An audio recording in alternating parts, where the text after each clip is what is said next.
गुप्त से हर्षकाल तक भारत की सामाजिक, आर्थिक और सांस्कृतिक दशा। साम्राज्यों का उत्थान और पतन होता रहता है, और समय की रेत पर राजघराने बनते और मिटते रहते हैं, किंतु जब हमारा ध्यान अस्त्र शस्त्रों की इन टकराहटों से हटकर दूसरी ओर जाता है तो हमें समय का वैभव दिखाई देता है। इससे पिछले अध्याय में हमने उस मनोमुग्धकारी घटना चक्र की एक झलक देखी थी जो 500 वर्षों की अवधि में घटित हुआ था। साम्राज्यों का उत्थान और पतन होता रहता है, और समय की रेत पर राजघराने बनते और मिटते रहते हैं, किंतु जब हमारा ध्यान अस्त्र शस्त्रों की इन टकराहटों से हटकर दूसरी ओर जाता है तो हमें समय का वैभव दिखाई देता है। इस वैभव में राज्य व्यवस्था, धर्म, समाज, आर्थिक जीवन, साहित्य, कला और स्थापत्य एवं प्रौद्योगिकी की स्थिति शामिल है। राज्य व्यवस्था और प्रशासन। इस अवधि में जिन सरकारों की स्थापना हुई, वे काफी सुसंगठित थीं। इसका पता इस तथ्य से लगता है कि समय समय पर होने वाले युद्धों के आघात और उत्तराधिकार के अनेक मामलों में विवाद उत्पन्न होने के बावजूद गुप्तों, चालुक्य और पल्लव राजाओं का शासन क्रमशः 200 वर्ष, 400 वर्ष और 600 वर्ष तक बना रहा। संचार के धीमे साधनों वाले उन दिनों में, ये सचमुच एक असाधारण बात है कि वे इतने लंबे काल तक इतने विशाल राज्य क्षेत्रों को इकट्ठे रख सके। प्रशासन तंत्र इन सभी मामलों में न्यूनाधिक रूप से एक जैसा ही था, सिवाय इसके कि प्रशासन के अंगों और संगठकों में समय और स्थान के अनुसार थोड़ी बहुत भिन्नता थी। हो सकता है कि पदाधिकारियों के नाम बदल गए हों, लेकिन उनके कार्य नहीं बदले। पहले की तरह राज्य को प्रशासनिक सुविधा के लिए कई प्रांतों में विभाजित किया जाता था, जिन्हें उत्तर में भुक्ति और दक्षिण में मंडल अथवा मंडलम कहा जाता था। तदनंतर प्रांतों का उपविभाजन उत्तर में विषय अथवा भोग और दक्षिण में कोट्टम अथवा वलनाडु के रूप में किया जाता था। प्रशासन की अन्य इकाइयां अवरोही क्रम में इस प्रकार थीं। जिले अधिष्ठान अथवा पट्टन उत्तर में और नाडु दक्षिण में, ग्राम समूह अर्थात आधुनिक तहसील, जिन्हें उत्तर में वीथी और दक्षिण में पट्टल और कुर्रम कहा जाता था। गांव सबसे नीचे की प्रशासनिक इकाई था। प्रशासन का काम चलाने के लिए अनेकानेक केंद्रीय, प्रांतीय और स्थानीय पदाधिकारी होते थे। गुप्तों ने प्रशासन के पुराने नौकरशाही रूप को जारी रखा, हालांकि यह अधिक विस्तृत रूप से संगठित था। भुक्ति का प्रशासक, जिसे उपरिक कहा जाता था, राजा द्वारा नियुक्त किया जाता था। वह बाद में विषय के प्रभारी अधिकारी को नियुक्त करता था, जिसे विषयपति कहा जाता था। गुप्त काल के शिलालेखों से विषयपतियों के कार्यों के बारे में बड़ी दिलचस्प जानकारी प्राप्त होती है। उनके मुख्यालय नगरों में होते थे, जहां उनके अपने अधिकारी होते थे और उनके प्रशासनिक कार्यों में उनकी सहायता के लिए 4 सदस्यों वाले सलाहकार बोर्ड होते थे, जो विभिन्न अनुभागों का प्रतिनिधित्व करते थे, जैसे आय, नगर श्रेष्ठी, व्यापारियों और बैंकरों की श्रेणी, गिल्ड का प्रमुख, विशेष रूप से विशिष्ट गिल्ड का और सामान्य रूप से शहरी जनसंख्या का प्रतिनिधित्व करता था। सार्थवा, व्यापारियों के गिल्ड का प्रमुख, विभिन्न व्यापारिक समुदायों का प्रतिनिधित्व करता था। प्रथम कुलीग, शिल्पियों का प्रमुख, शिल्पियों की विभिन्न श्रेणियों का प्रतिनिधित्व करता था, तथा प्रथम कायस्थ, मुख्य प्रतिलिपिक, जो कायस्थ अथवा आधुनिक समय के मुख्य सचिव जैसे सरकारी पदाधिकारी का प्रतिनिधित्व करता था। इस निकाय को अधिष्ठानाधिकरण कहा जाता था। इसी प्रकार प्रत्येक नगर की एक परिषद होती थी। गांव ग्रामीण निकायों के नियंत्रणाधीन होते थे, जिनमें गांव का मुखिया और गांव के बड़े बूढ़े शामिल होते थे। इस काल में स्थानीय स्वायत्तशासी संस्थाओं, जैसे गांव समितियों तथा जिला समितियों आदि का उल्लेखनीय रूप से विकास हुआ। ये बात देखने में आई है कि बहुत पुरातन काल से उनका अस्तित्व था। देश के विभिन्न भागों से प्राप्त उस काल के सैकड़ों शिलालेखों और साहित्य से इन संस्थाओं के स्वरूप और इनके क्रियाकलापों आदि के बारे में व्यापक जानकारी प्राप्त होती है। इस बात का प्रमाण मिलता है कि प्राचीन भारतीयों ने कितना आश्चर्यजनक संगठन विकसित किया था। इस प्रकार के ग्रामीण प्रशासनों का चलन अभी भी बना हुआ है। गुप्त राजाओं द्वारा अधिकारियों के दो नए वर्ग निर्मित किए गए। ये थे संधिविग्रहिक शांति और युद्ध का मंत्री, अर्थात आधुनिक विदेश मंत्री, और कुमारामात्य उच्चपदस्थ अधिकारियों का समूह, जिसका संबंध न केवल राजा से बल्कि युवराज से भी था और जिसे कई बार जिलों का प्रभारी बना दिया जाता था। महत्वपूर्ण अधिकारियों का एक अन्य वर्ग आयुक्तों का था, जो संभवतः वही है जिनका उल्लेख अशोक के शिलालेखों और कौटिल्य के अर्थशास्त्र में युक्तों के रूप में किया गया है।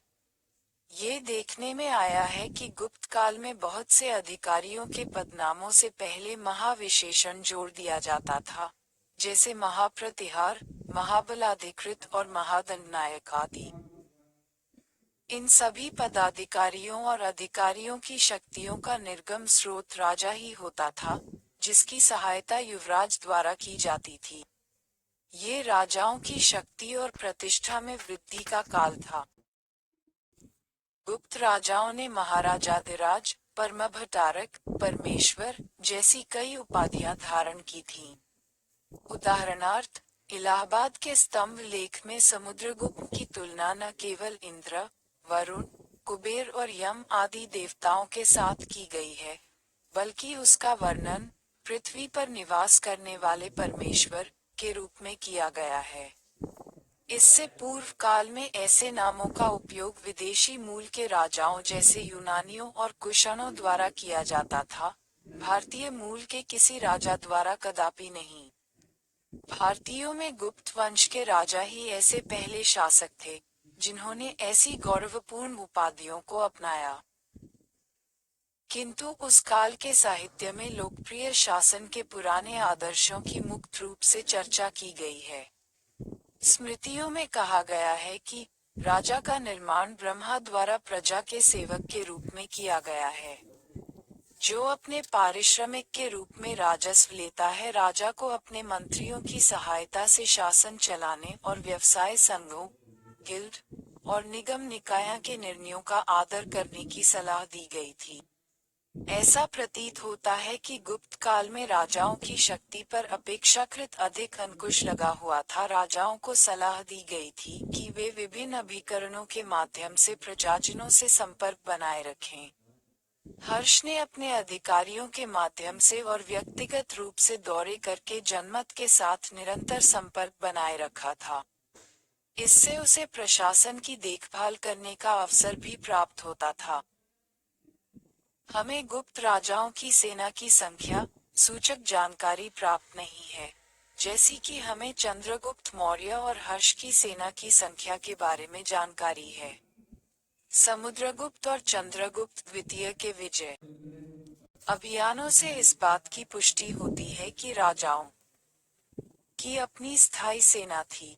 गुप्त राजाओं का वर्णन श्रेष्ठ महारथी योद्धाओं और अश्वारोहियों के रूप में किया जाता है और उनके सिक्कों, मुद्राओं पर उनकी यह छवि अंकित है। गुप्त काल प्राचीन भारत में विधि, कानून और न्याय के प्रशासन के इतिहास का एक विशिष्ट काल था। इस काल में विधि साहित्य के विपुल भंडार की रचना हुई, जो विधि व्यवस्था में हुई विशिष्ट प्रगति का परिचायक है। उस काल के विधि निर्माताओं ने पहली बार दीवानी और फौजदारी कानून, आपराधिक विधि के बीच एक स्पष्ट विभाजन रेखा खींची। बृहस्पति स्मृति में भूमि के 18 प्रकार के अधिकार गिनाए गए हैं और यह कहा गया है कि इनमें से 14 का मूल संपत्ति, धनमूल है और 4 का मूल क्षति, हिंसा मूल है। भूमि में निजी संपत्ति, स्वामित्व के बढ़ जाने के कारण जिसे धन के एवज में बेचा जा सकता था, हमें उस काल की विधि पुस्तकों और शिलालेखों में भूमि के विभाजन, उसकी बिक्री, उसे बंधक रखने और भूमि की पट्टेदारी आदि के बारे में विस्तृत विधियां मिलती हैं। कौटिल्य के अर्थशास्त्र में करों की जो सूची दी गई है, वह गुप्त राजाओं के शिलालेखों में उपलब्ध सूची से कहीं अधिक बड़ी है। इससे शायद ये पता चलता है कि गुप्त काल में राज्य की समृद्धि के कारण कराधान का भार कम हो गया था। इस काल में आपातकालीन करों का कोई संकेत नहीं मिलता। भू राजस्व नकदी और वस्तु दोनों रूपों में उगाहा जाता था, जो उत्पाद के चौथे भाग से छठे भाग तक होता था। शिलालेखों में वर्णित विभिन्न अधिकारी राजस्व के निर्धारण, संग्रह और भूमि के लेन देन आदि के उपयुक्त अभिलेख रखते थे। भाषा और साहित्य। ये काल भारतीय साहित्य का उज्ज्वल काल था, जिसमें काव्य, नाटक, व्याकरण अथवा गद्य सभी विधाओं ने उन्नति की।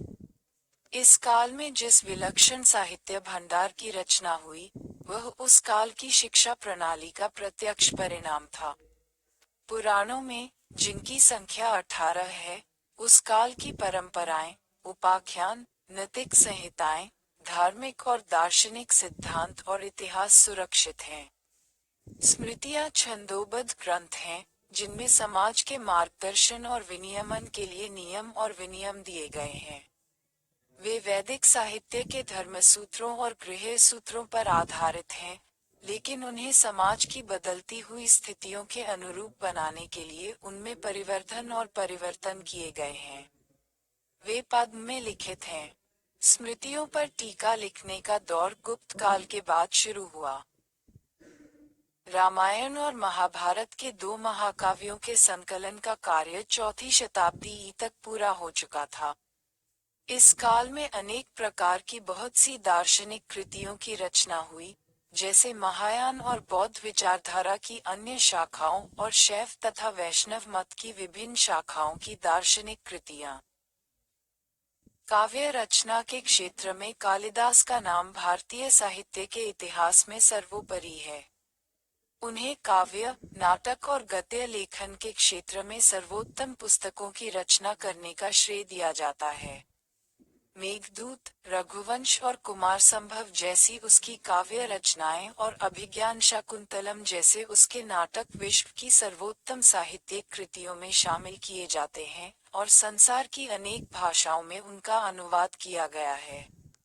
कालिदास उज्जैन के राजा विक्रमादित्य के दरबार की शोभा बढ़ाते थे। इस विक्रमादित्य की पहचान चंद्रगुप्त द्वितीय से की गई। इस काल के कुछ शिलालेखों में भी संस्कृत द्वितीय से की गई। इस काल के कुछ शिलालेखों में भी संस्कृत काव्य की अधिकांश विशेषताएं कुछ हद तक विद्यमान हैं। इलाहाबाद के स्तंभ पर हरिशेन का लेख, वत्सभट्टी द्वारा रचित मंदसौर का शिलालेख, जूनागढ़ का शिलालेख, रविकीर्ति द्वारा रचित ऐहोल शिलालेख आदि साहित्यिक अभिव्यक्ति के उत्कृष्ट उदाहरण हैं। नाटक के क्षेत्र में भास, शूद्रक, कालिदास और भवभूति के नाम सर्वाधिक उल्लेखनीय हैं। शूद्रक मृच्छकटिक नाटक का रचयिता है। उसके नाटक की कथावस्तु एक ब्राह्मण और एक सुंदर वेश्या पुत्री के बीच प्रेम प्रसंग पर आधारित है। इसे प्राचीन भारत कंद सर्वोत्तम नाटकों में स्थान प्राप्त है।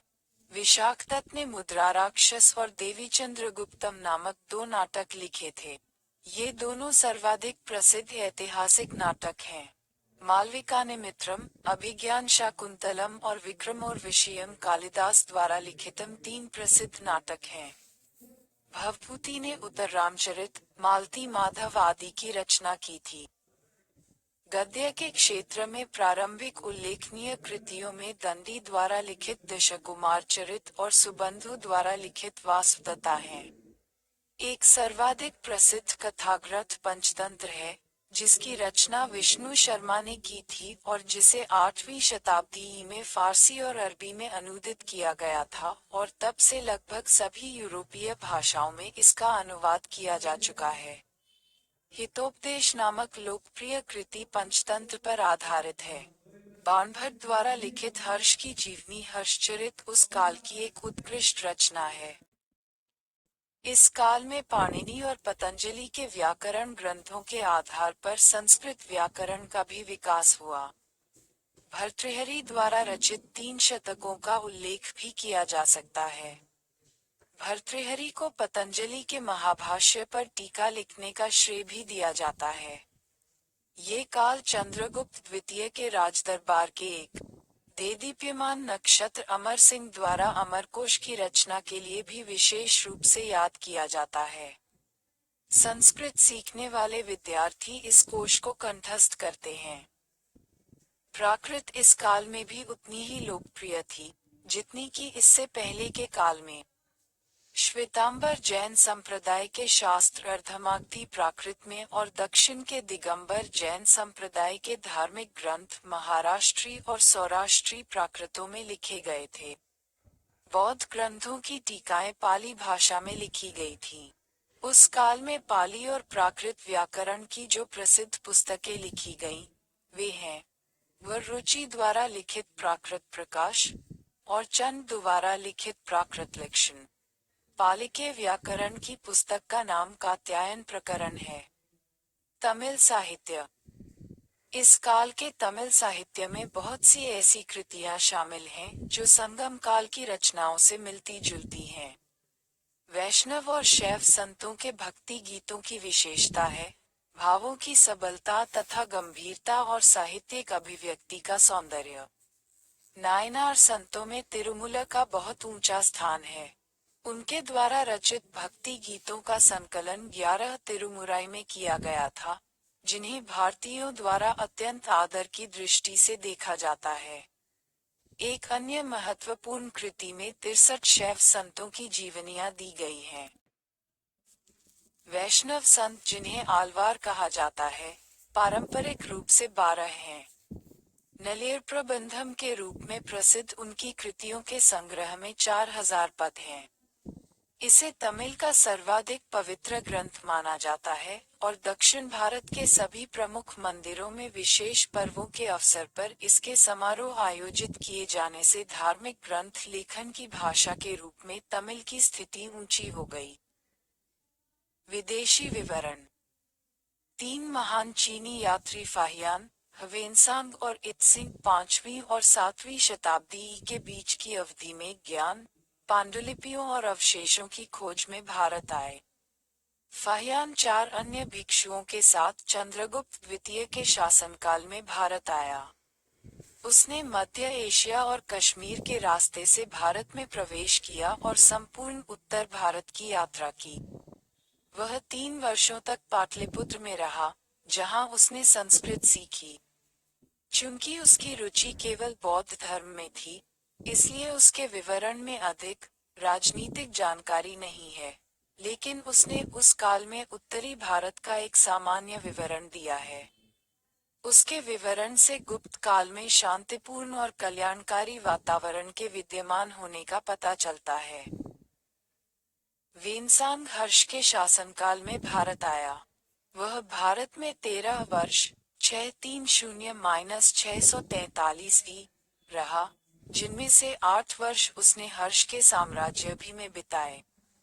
फाहियान की तरह ह्वेनसांग मध्य एशिया के रास्ते से भारत आया था, लेकिन उसने फाहियान के विपरीत अपने यात्रा विवरणों में उन विभिन्न भारतीय राज्यों का ब्यौरा दिया है जहां पर वह गया था।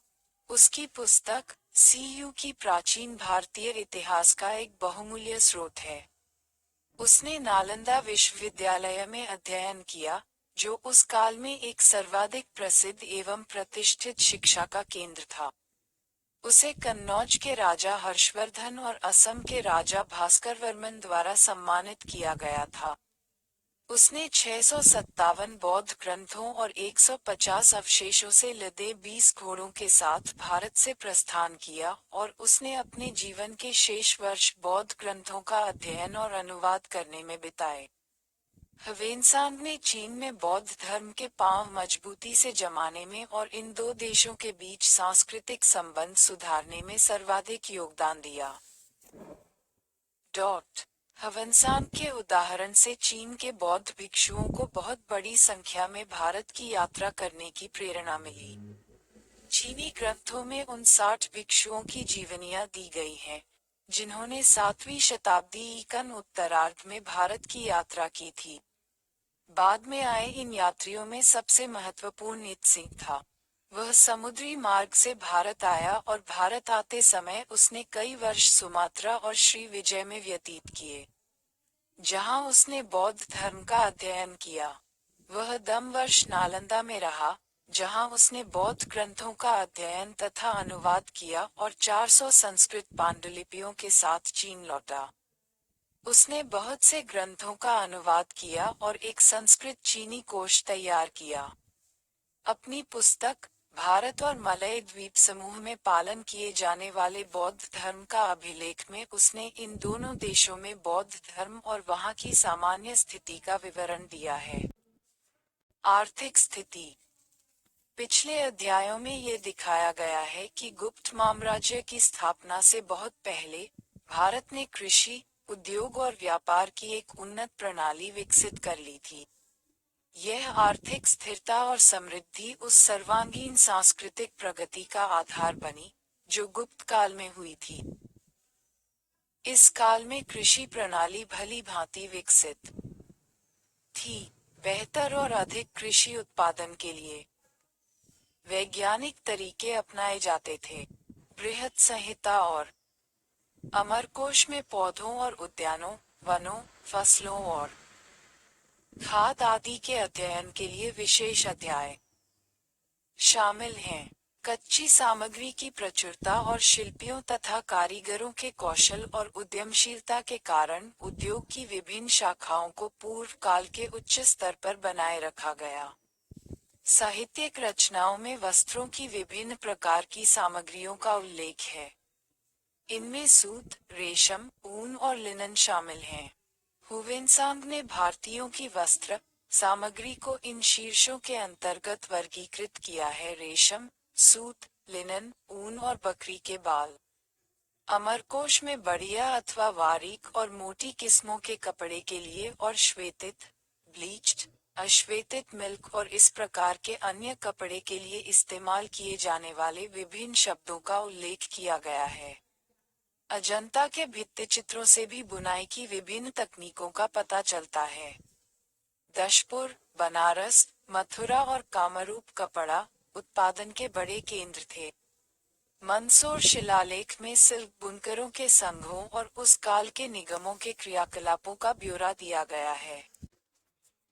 पहले की तरह हाथीदांत का काम भी फलता फूलता रहा। बीटा की खुदाई में प्राप्त हुई एक मुद्रा मील से हाथीदांत का काम करने वाले शिल्पियों के संघों के बारे में जानकारी मिलती है। चमड़ा उद्योग ने भी उन्नति की। समकालीन मूर्तियों और चित्रों में हमें चमड़े की बनी जूतियां और जूते दिखाई पड़ते हैं। आभूषण बनाने की कला भी उसी उन्नत अवस्था में थी, जैसी कि वह पहले के काल में थी। बृहत संहिता में कम से कम 22 रत्नों का उल्लेख है। रल परीक्षा अर्थात रत्नों को परखने की कला को वात्स्यायन द्वारा अपनी पुस्तक कामसूत्र में 64 कलाओं में शामिल किया गया है। साहित्यिक साक्ष्यों और उस काल के विदेशी विवरणों से यह सिद्ध होता है कि इस काल में रत्नों का उपयोग अनेकानेक प्रयोजनों के लिए किया जाता था। पहले की शताब्दियों की तरह तकनीकी विज्ञानों का उपयोग धातुओं के निर्माण के लिए किया जाता था। वात्स्यायन ने रूपरत्न परीक्षा, धातुवेद और मणिराकर ज्ञानम अर्थात बहुमूल्य रत्नों की परख करने, धातुओं को गलाने और रत्नों की प्रौद्योगिकी आदि का उल्लेख किया है। ह्वेनसांग के कथनानुसार तांबे, सोने और चांदी का उत्पादन भारी मात्रा में होता था। गुप्त काल के मोने और चांदी के सिक्के, मुद्राएं, सील, मेहरौली का लौह स्तंभ, इस काल की कुछ मूर्तियां धातुकर्म के कुछ सर्वोत्तम उदाहरण हैं। जहाज निर्माण एक अन्य बड़ा उद्योग था जो इस काल में काफी अधिक विकसित था। इससे व्यापार और संचार के क्रियाकलापों में सहायता मिलती थी। इस काल में बहुत से व्यवसाय संघ, गिल्ड, फले फूले। स्मृतियों में भागीदारी, संविदा, गिल्ड के गठन और अलग-अलग सदस्यों के अधिकारों और कर्तव्यों का विस्तार पूर्वक उल्लेख किया गया है एवं समकालीन साहित्य और शिलालेखों से इनकी पुष्टि होती है। इस अवधि में विभिन्न व्यवसाय संघ नगर के प्रशासन में सक्रिय रूप से भाग लेते थे, जैसा कि मुद्राओं, सील और शिलालेखों पर अंकित श्रेष्ठी कुलिक निगम और श्रेष्ठी सार्थवाह कुलिक निगम शब्दों से पता चलता है। गुप्त काल और उसके बाद के काल के शिलालेखों में राजाओं और अन्य व्यक्तियों द्वारा दान स्वरूप दी गई धन संपत्ति का उल्लेख है, जो व्यवसाय संघों के पास जमा कराई गई थी, ताकि संबंधित व्यक्तियों को दया और धर्म के प्रयोजनों से नियमित रूप से दान दिया जा सके। इन स्थायी पूर्त निधियों, धर्मदाया, से व्यवसाय संघों द्वारा बैंकों के रूप में कार्य किए जाने का पता चलता है और व्यापारिक स्थिरता के रूप में उनकी स्थिर स्थिति की पुष्टि होती है। इससे लोगों में अपना धन व्यवसाय संघों के पास सुरक्षित रूप से निवेश करने का विश्वास उत्पन्न होता था। राज्य द्वारा और व्यवसाय संघों द्वारा भी सार्वजनिक निर्माण कार्य हाथ में लिए जाते थे और संपन्न किए जाते थे। इस संबंध में सुदर्शन झील पर बने बांध और उससे संबंधित नहर प्रणाली की मरम्मत के कार्य का उल्लेख विशेष रूप से किया जा सकता है, जो सौराष्ट्र प्रांत में स्कंदगुप्त के शासनकाल में प्रांत के राज्यपाल पर्णदत्त और उसके पुत्र चक्रपालित द्वारा संपन्न कराया गया था। कुछ अन्य कार्य थे: लोक स्वास्थ्य में सुधार करने के उपाय, सड़कों और पुलों का निर्माण, संचार व्यवस्था में सुधार, बड़े और छोटे उद्योगों की स्थापना और खानों का संचालन आदि। लोक कल्याण के विभिन्न अन्य कार्यों, जैसे शिक्षा के लिए भी अन्य अनेक धर्मस्व निधियां थीं। इस समूचे काल में व्यापार और वाणिज्य में खूब उन्नति हुई। एक ओर भारत तथा पूर्वी देशों और दूसरी ओर भारत तथा पश्चिमी देशों के बीच स्थल मार्गों और समुद्र तटीय मार्गों, दोनों के जरिए व्यापार किया जाता था। इस काल के दौरान भारत ने श्रीलंका, फारस, अरब देशों, बाइजेंटाइन साम्राज्य, अफ्रीका और इसके आगे पश्चिम के देशों के साथ समुद्री यातायात के संबंध बनाए रखे। पूर्वी भाग में भारत ने चीन, बर्मा और दक्षिण पूर्वी एशिया के साथ वाणिज्यिक संबंधों का विस्तार किया। व्यापार की महत्वपूर्ण चीजें ये थीं: रेशम, विभिन्न किस्मों के मसाले, कपड़ा, धातुएं, हाथीदांत, समुद्री उत्पाद आदि। ताम्रलिप्ति, अरिकोमेडु, कावेरीपट्टनम, बाबेरिकम, मुजीरिस, प्रतिष्ठान, सोपारा और भरेगुकच उस काल के महत्वपूर्ण समुद्री पत्तन थे। अंतर्देशीय मार्गों द्वारा वे देश के सभी भागों से भली भांति जुड़े हुए थे। व्यापार और वाणिज्य में बहुत वृद्धि हुई। इससे देश अत्यंत धनवान हो गया और भारत की समृद्धि की ख्याति दूर दूर तक फैल गई। फाहियान के अनुसार 5वीं शताब्दी के प्रारंभ में मध्य राज्य के लोग समृद्ध और सुखी थे। हवेनसांग ने भी भारत में शांति और धन धान्य की प्रचुरता का ऐसा ही वर्णन किया है। उसने लिखा है कि दूरस्थ क्षेत्रों की दुर्लभ और बहुमूल्य वस्तुओं का यहाँ पर भारी मात्रा में भंडार है। साहित्यिक विवरणों में नगर, आवास गृहों, विलास वस्तुओं, आभूषणों, धन संपत्ति आदि के वर्णन से जीवनयापन के उच्च स्तर और शहर के सुख सुविधापूर्ण जीवन का प्रमाण मिलता है। किंतु कुछ इतिहासकारों का विचार है कि गुप्त वंश के समय से भारत में सामंतवाद का उदय प्रारंभ हुआ। इसके लिए वे ब्राह्मणों, मंदिरों, विहारों, मठों और अन्य संस्थाओं को दान में दी गई भूमि के प्रमाण प्रस्तुत करते हैं। इस मत का समर्थन करने वाले विद्वानों के अनुसार भूमि के अनुदानों के परिणामस्वरूप भूमि में बिचौलियों और भूमिपतियों अथवा जमींदारों का उदय हुआ, जिनकी स्थिति की तुलना यूरोप के सामंतवादी भूमिपतियों से की जा सकती है। इन विद्वानों का ये भी विचार है कि उद्योग, व्यापार और वाणिज्य में सामान्य रूप से गिरावट आई और सिक्के दुर्लभ हो गए। इन सभी बातों के कारण अर्थव्यवस्था और राज्य दोनों ही दुर्बल हो गए और यूरोप की भांति भारत में सामंतवाद का जन्म हुआ। लेकिन जैसा कि हमने ऊपर देखा है, उद्योग, व्यापार और वाणिज्य में कहीं भी गिरावट आने की बात सच प्रतीत नहीं होती। हमने विभिन्न देशों के साथ व्यापारिक संबंध विद्यमान होने के प्रमाण देखे हैं, जिसके बारे में भारतीय, चीनी और अरब स्रोतों में भारी मात्रा में साहित्यिक साक्ष्य उपलब्ध हैं। उस समय चहुमुखी समृद्धि थी। नागरिक और वाणिज्यिक केंद्रों की संख्या में कोई ह्रास नहीं हुआ था और न ही सिक्कों का कोई अभाव था। कुछ इतिहासकारों ने कई राजवंशों द्वारा दिए गए भूमि अनुदानों से संबंधित शिलालेखों का विस्तृत अध्ययन किया है। उन्होंने राज्य के कुल भू क्षेत्र के अनुपात में भूमि अनुदानों में दिए गए क्षेत्र का मात्रात्मक अध्ययन किया है। इस अध्ययन से पता चलता है कि भूमि अनुदान के रूप में दिया गया कुल क्षेत्र राज्य के कुल भू क्षेत्र का 0.017% से 0.026% तक था। इसके अलावा यूरोप में जिसके साथ भारत की तुलना की गई है, भूमि अनुदान प्राप्त करने वाले व्यक्ति यानी जागीरदार, फीफ, के लिए राजा को सैनिक सेवा प्रदान करना, वार्षिक उपहार देना, वित्तीय सहायता आदि देना जरूरी था, और उसे नियमित रूप से राजा के दरबार में हाजिर होना पड़ता था। भारत में स्थिति यह नहीं थी। पहली बात तो ये है कि यह यूरोपीय अर्थों में दिया गया भूमि अनुदान नहीं था। वास्तव में आदाता का दाता के प्रति कोई दायित्व नहीं था, सिवाय इसके कि अनुदान का प्रयोग उस प्रयोजन के लिए किया जाना था, जिसके लिए वह दिया गया था। विभिन्न धर्मार्थ संस्थाओं और ब्राह्मणों को शैक्षिकी संस्थाओं का संचालन करने के लिए जो भूमि अनुदान दिए जाते थे, वे नियमित और आवश्यक व्यय को पूरा करने के लिए शायद ही कभी पर्याप्त होते थे। अनुदान में दी गई भूमि का क्षेत्र और उससे होने वाली आय इतनी कम होती थी कि उस पर राज्य की शायद ही कभी नजर जाती होगी। इसलिए बहुत से अन्य इतिहासकारों का ये सोचना ठीक ही है कि धर्मार्थ प्रयोजनों के लिए दिए गए इन भूमि अनुदानों की तुलना यूरोप के सामंतवादी अनुदानों से नहीं की जानी चाहिए। धर्मार्थ प्रयोजनों के लिए भूमि का अनुदान देने की परंपरा मध्य काल में भी जारी रही।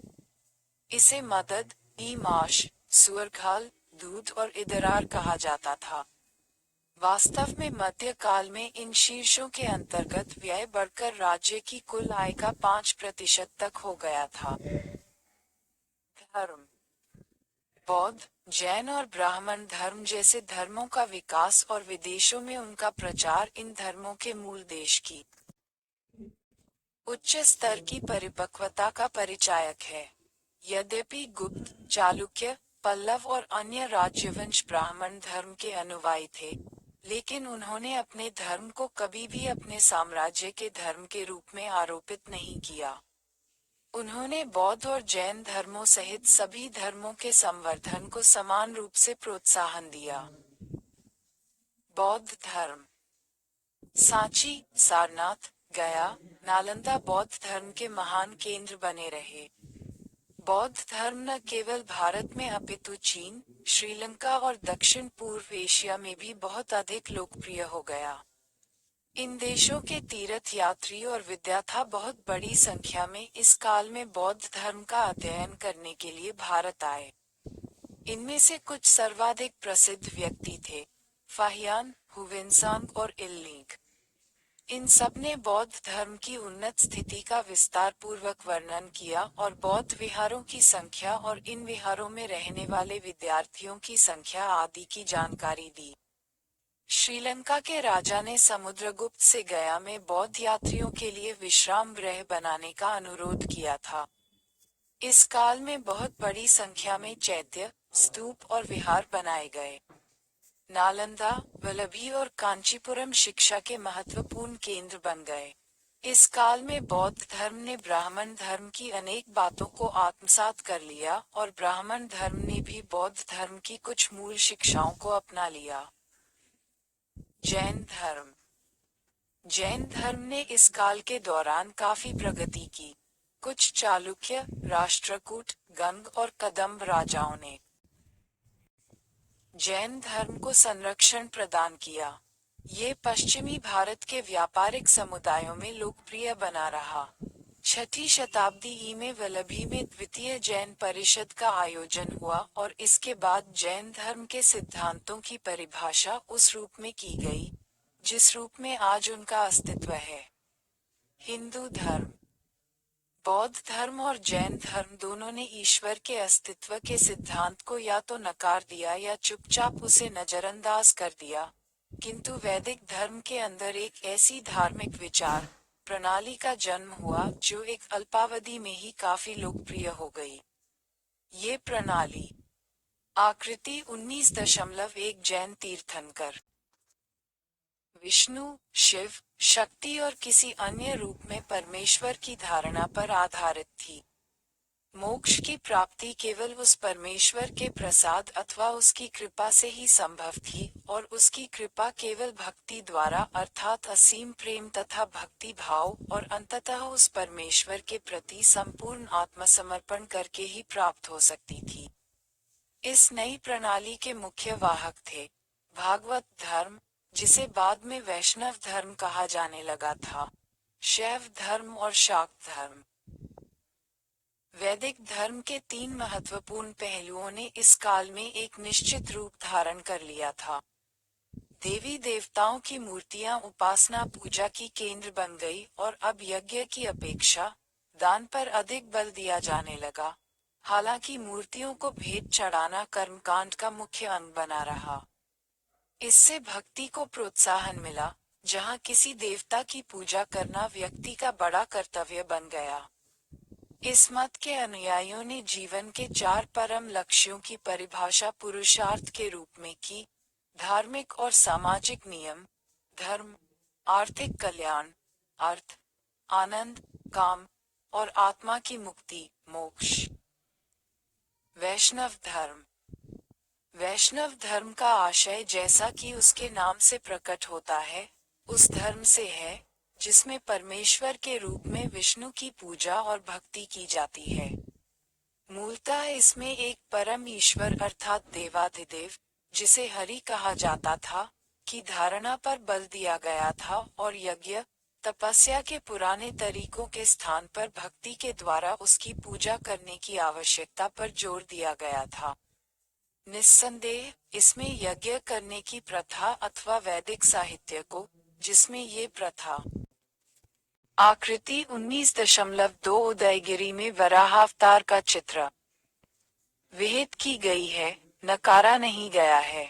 इसलिए ये कहा जा सकता है कि इस प्रणाली ने रूढ़िवादी धार्मिक सिद्धांतों में बौद्ध धर्म और जैन धर्म की अपेक्षा अधिक सुधार करने का प्रयत्न किया था।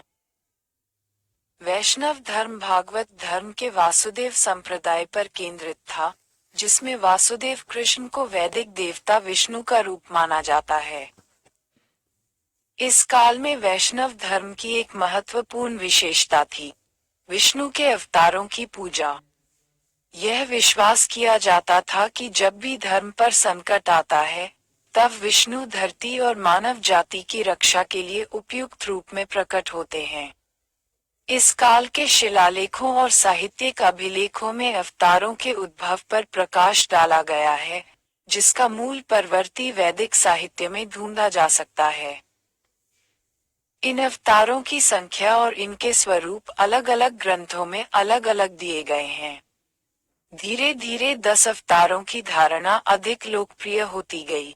इन अवतारों के माध्यम से हमें धरती पर जीवन के जैविक एवं ऐतिहासिक विकास के क्रम का पता चलता है। ये अवतार हैं मत्स्य, कूर्म, वराह, एक नरसिंह, वामन, परशुराम, राम, कृष्ण, बुद्ध और कल्कि, जो अवतरित होने वाला है।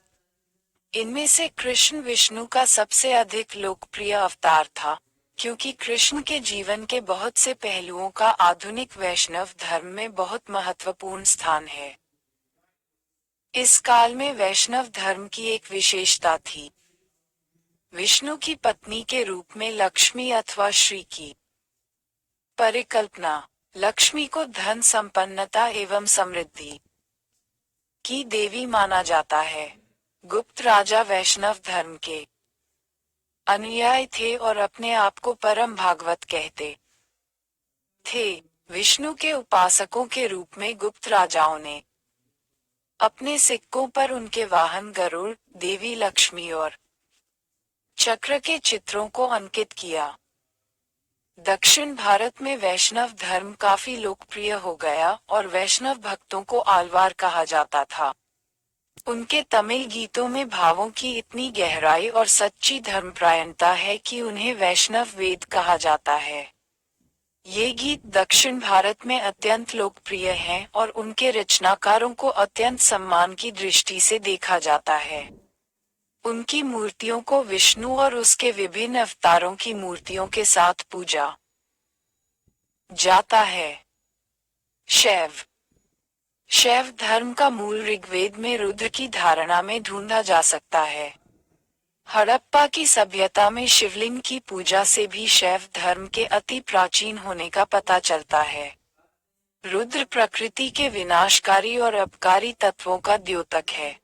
हमें ऋग्वेद के समय से उपनिषदों के काल तक रुद्र की पूजा के विकास की झलक मिल सकती है। केन उपनिषद में शिव और उसकी पत्नी उमा की स्तुति सर्वोच्च देवों के रूप में की गई है।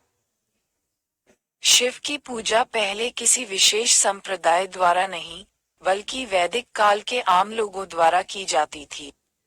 शैव संप्रदाय के अस्तित्व की खोज काफी पहले अर्थात दूसरी शताब्दी ईपू में की जा सकती है। ये संभव है कि शैव पंथ अथवा मत की औपचारिक स्थापना भागवत संप्रदाय का अनुकरण करके की गई हो। शैव संप्रदाय को पहले लकुल, पाशुपत अथवा महेश्वर कहा जाता था। ऐसा प्रतीत होता है कि एक संप्रदाय के रूप में शिव की पूजा का तेजी से विस्तार कुषाण काल के बाद हुआ। 6ठी शताब्दी ई तक शैव धर्म अधिक लोकप्रिय हो गया और दक्षिण भारत तक फैल गया और 5वीं शताब्दी से यह म्यांमार और कंबोडिया का सबसे प्रमुख धर्म बन गया। 7वीं शताब्दी के पूर्वार्ध में हवेनसांग ने ये देखा कि शैव संप्रदाय के अनुयायी पश्चिम में बलूचिस्तान तक फैले हुए हैं। दक्षिण भारत में बहुत से संतों ने, जिन्हें नायनार कहा जाता था, उच्चतम धार्मिक भावनाओं से ओत-प्रोत गीतों की रचना की और एक सुदृढ़ आधार पर शैव धर्म की स्थापना की। इन संतों की संख्या आमतौर पर 63 बताई जाती है और उनके द्वारा रचित भक्ति गीतों का पठन गायन आज भी व्यापक रूप से अत्यंत आदर भाव के साथ किया जाता है। लिंगायत दक्षिण भारत में शैव धर्म का एक अन्य संप्रदाय था, जिनके दर्शन पर शंकर और रामानुज दोनों का प्रभाव पड़ा था। लिंगायतों ने लिंग और नंदी की पूजा को प्रधानता दी। शैव संप्रदाय दक्षिण में राष्ट्रकूटों और चोलों के संरक्षण में बहुत लोकप्रिय हो गया तथा भव्य मंदिरों और मठों से आज भी उसके पूर्व वैभव का प्रमाण मिलता है। पाल राजवंश के बौद्ध राजाओं ने पाशुपत संप्रदाय के लिए शैव मंदिरों की स्थापना की। इस काल में जो अन्य संप्रदाय लोकप्रिय बने, वे शाक्त, कार्तिकेय और गणपति मातृशक्ति की पूजा भारत में प्रागैतिहासिक काल से होती रही है। गुप्त काल में देवी दुर्गा, काली और पार्वती को अपने पुरुष प्रतिरूप की शक्ति अथवा पौरुष के रूप में शक्ति का पर्याय माना जाता था। इन देवियों की पूजा देवताओं की पत्नियों के रूप में की जाती थी और ये लक्ष्मी, अन्नपूर्णा और सरस्वती के अपने उपकारी रूपों में मनुष्यों के जीवन बड़ी सक्रिय और सकारात्मक भूमिका निभाती थीं। अर्धनारीश्वर अर्थात आदि शिव और आदि पार्वती की मूर्ति परमेश्वर और उसकी शक्ति के मिलन की द्योतक थी, यह इस काल की एक महत्वपूर्ण घटना थी। शिव और शक्ति की पूजा उनके उपकारी और रौद्र दोनों रूपों में की जाती थी। वेदों के अनेक शौर्य देवताओं का विलय एक देवता के रूप में कर दिया गया, जिसे आमतौर पर सूर्य कहा जाता था। इस काल में उत्तर और दक्षिण भारत में सूर्य देवता को समर्पित अनेक मंदिरों का निर्माण किया गया। कुमारगुप्त प्रथम के काल के मंदसौर स्थित शिलालेख में बुनकरों के व्यवसाय संघ द्वारा सूर्य मंदिर का निर्माण और उसकी मरम्मत किए जाने का उल्लेख है। महाकाव्यों में और पौराणिक कथाओं में कार्तिकेय और गणपति का वर्णन आमतौर पर शिव और पार्वती के दो पुत्रों के रूप में किया गया है। कार्तिकेय युद्ध का देवता था, जिसे कुमार, स्कंद और सुब्रह्मण्य के नाम से जाना जाता था, और गणपति अथवा गणेश का अभिनंदन अथवा उसकी पूजा प्रत्येक हिंदू द्वारा देवताओं में सबसे पहले की जाती है। उसे विघ्नेश्वर, बाधाओं को दूर करने वाला, माना जाता है। कला और स्थापत्य। देश की आर्थिक समृद्धि और संपन्नता के परिणामस्वरूप मूर्तिकला, स्थापत्य और चित्रकला के क्षेत्र में चहुमुखी विकास हुआ। इस काल में पत्थरों से मंदिरों के निर्माण के बारे में लिखे गए ग्रंथों में निर्माण संबंधी नियमों का सूक्ष्म विवरण दिया गया था, जिनका शिल्पकारों द्वारा निष्ठापूर्वक अनुमरण किया जाता था। गुप्त काल में और गुप्तोत्तर काल में गुफाओं की खुदाई की जाती रही।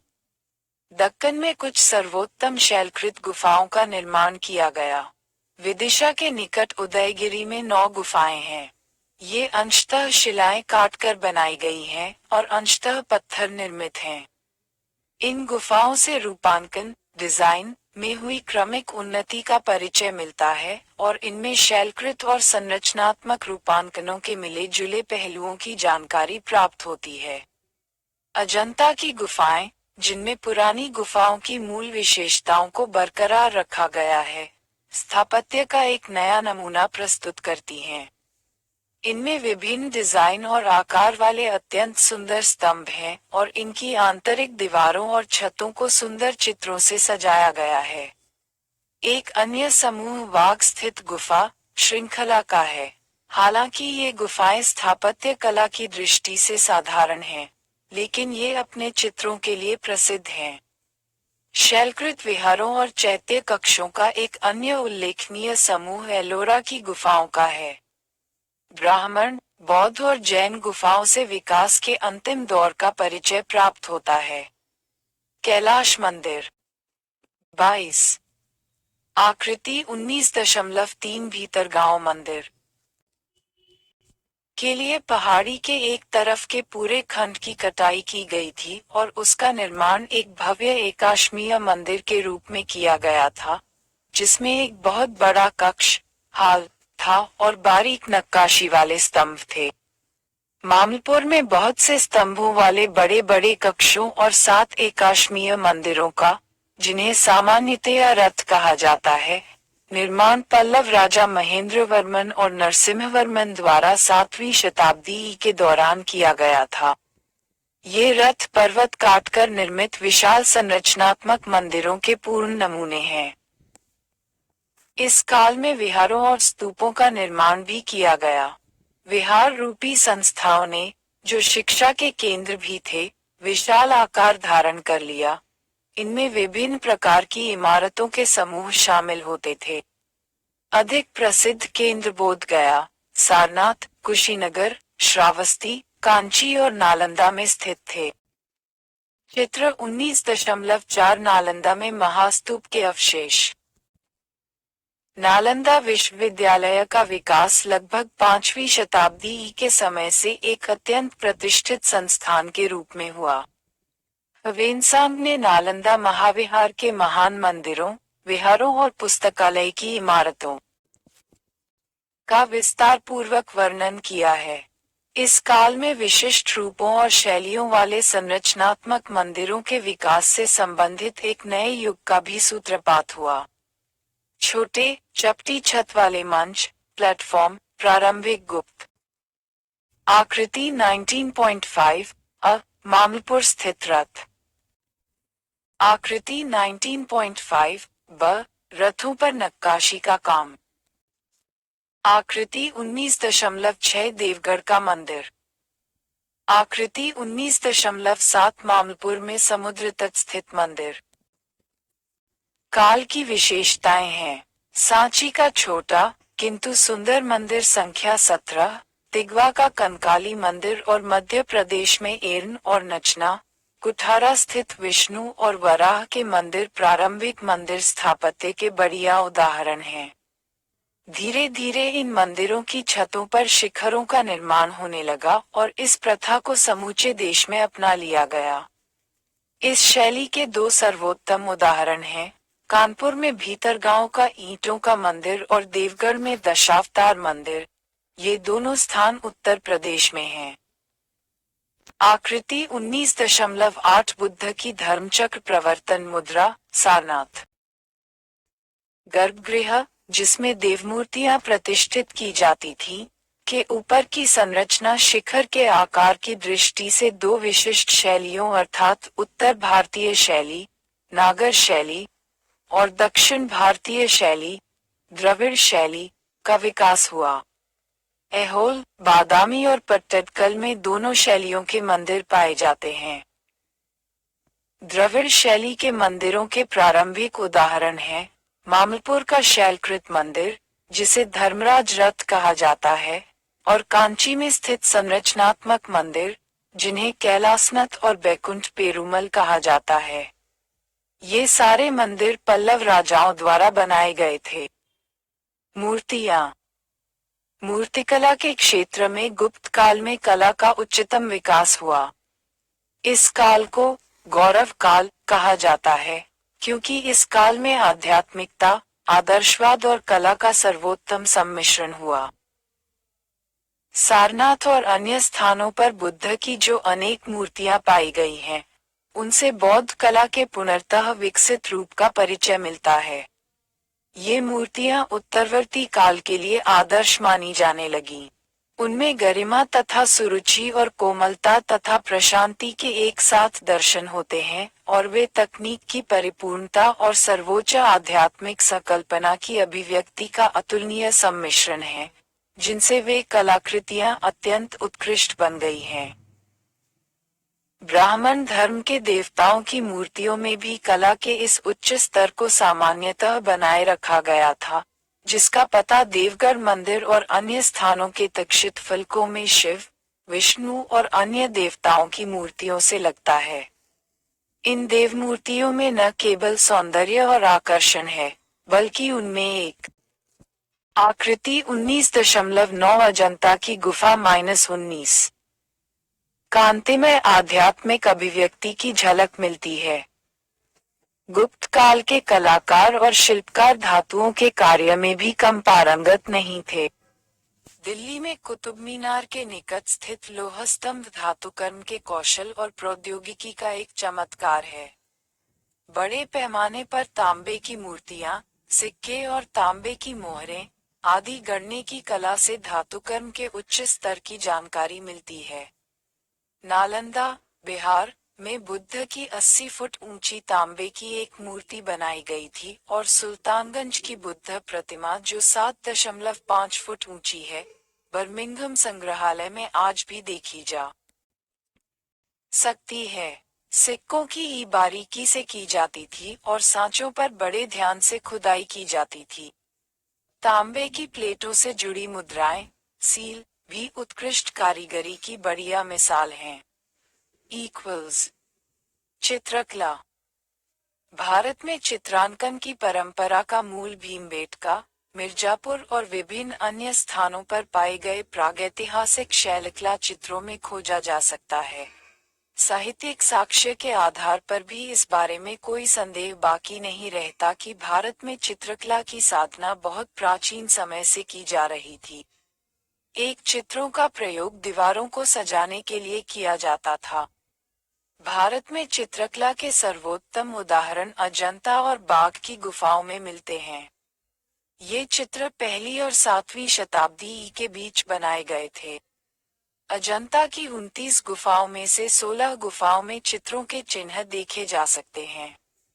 अजंता में गुफाओं की सतह को पहले मिट्टी, गोबर, सोपानाश्म, ट्रैपरॉक। चित्र 19.10 लेटा हुआ विष्णु मंदिर, देवगढ़। आकृति 19.11 एहोल का दुर्गा मंदिर के बारीक चूरे के मिश्रण से पोता जाता था और फिर उसके ऊपर बारीक सफेद पलस्तर की पतली परत चढ़ाई जाती थी। इस प्रकार तैयार की गई सतह को सावधानी से समतल बनाया जाता था और उसे गीला रखा जाता था।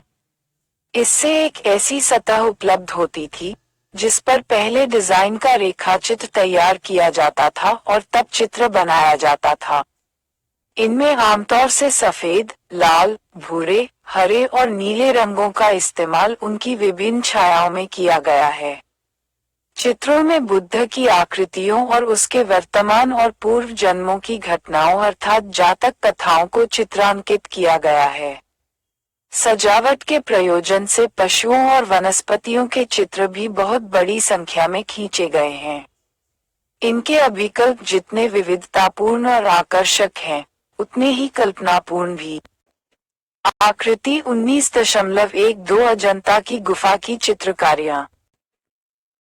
कैलाश स्थित शैलकृत मंदिर और उसके आसपास की गुफाओं में बनाए गए चित्र अजंता और बाघ के चित्रों से कुछ भिन्न किस्म और शैली के हैं। सितानवासल पुदुकोट्टई, मद्रास में के गुफा मंदिर में पल्लव राजा महेंद्रवर्मन के काल के बहुत बढ़िया चित्र उपलब्ध हैं।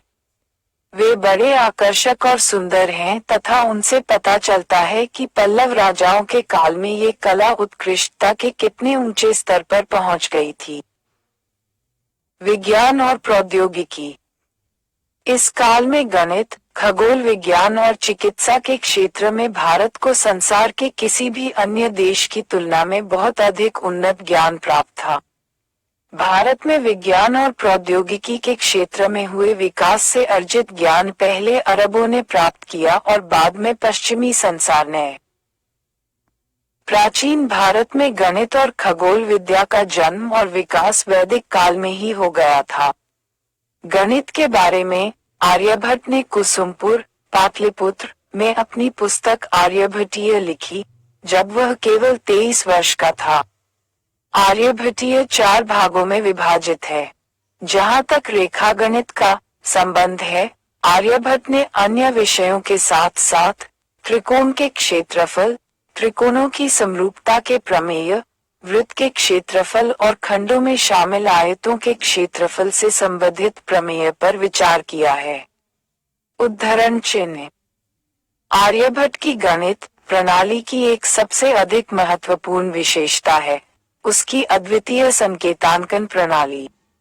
ये दशमिक स्थान मान प्रणाली पर आधारित थी, जिसकी जानकारी उस समय अन्य किसी भी प्राचीन देश में नहीं थी, लेकिन जिसका उपयोग अब समूचे सभ्य संसार में किया जाता है। एक अन्य प्रसिद्ध गणितज्ञ ब्रह्मगुप्त था। इसने 628 में ब्रह्म सिद्धांत नामक पुस्तक लिखी थी। उसकी एक अन्य सुप्रसिद्ध कृति का नाम खंडखाद्य था, जो संभवतः 665 में लिखी गई थी।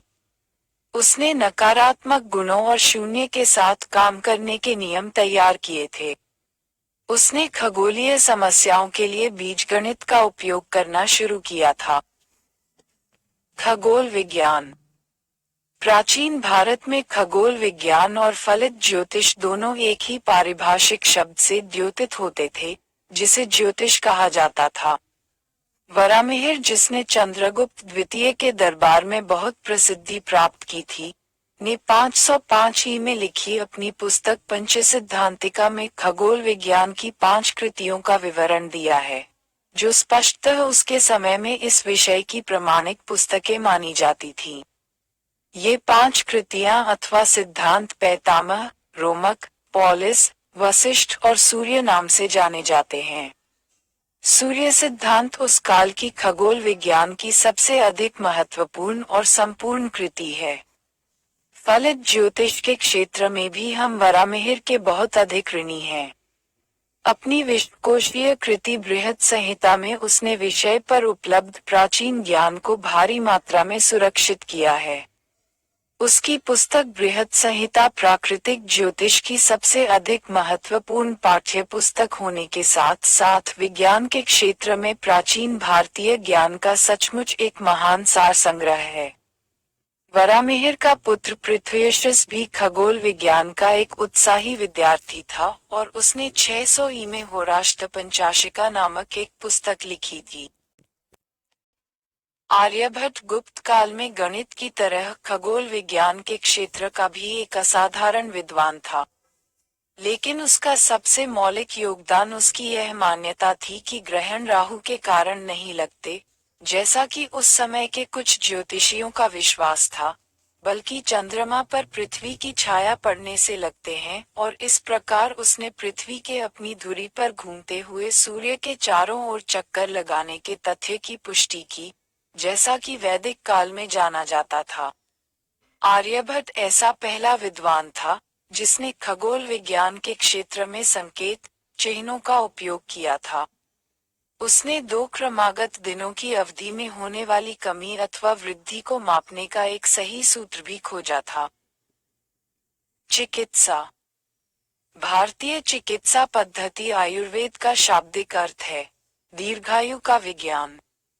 इस पद्धति का जन्म वैदिक काल में हुआ था।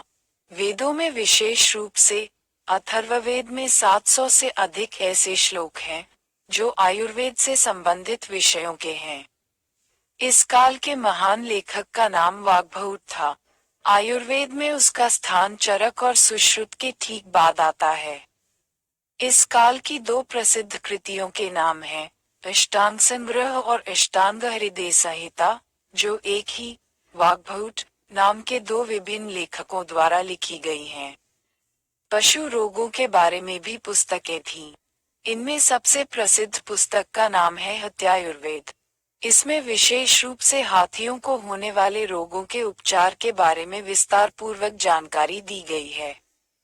इसी प्रकार की एक पुस्तक साधु शालिहोत्र द्वारा घोड़ों पर लिखी गई, जिसे अश्वशास्त्र नाम से जाना जाता है। धातुकर्म विज्ञान। चिकित्सा विज्ञान के साथ जिस एक अन्य विज्ञान का विकास हुआ वह रसायन विज्ञान था। महायान मत के अनुयायी नागार्जुन को एक महान रसायन वैज्ञानिक के रूप में भी प्रतिष्ठा प्राप्त थी। चिकित्सा विज्ञान के अलावा रसायन विज्ञान से धातुकर्म विज्ञान के विकास में पर्याप्त सहायता प्राप्त हुई होगी। मेहरौली में स्थित लौह स्तंभ एक ऐसा जीवंत स्मारक है। आकृति 19.13 मेहरौली का लौह स्तंभ, जिससे भारतीयों द्वारा 1500 वर्ष पहले धातुकर्म विज्ञान में की गई प्रगति का पता चलता है। ये 7.32 मीटर ऊंचा है और इसका व्यास इसके आधार स्तर पर 40 सेंटीमीटर और इसके ऊपरी भाग में 30 सेंटीमीटर है तथा इसका वजन लगभग 6 टन है। इसने प्रकृति के सभी प्रकोपों जैसे वर्षा, धूप और ठंड को इन पिछले सभी 1500 वर्ष झेला है और इस पर आज तक जंग नहीं लगा।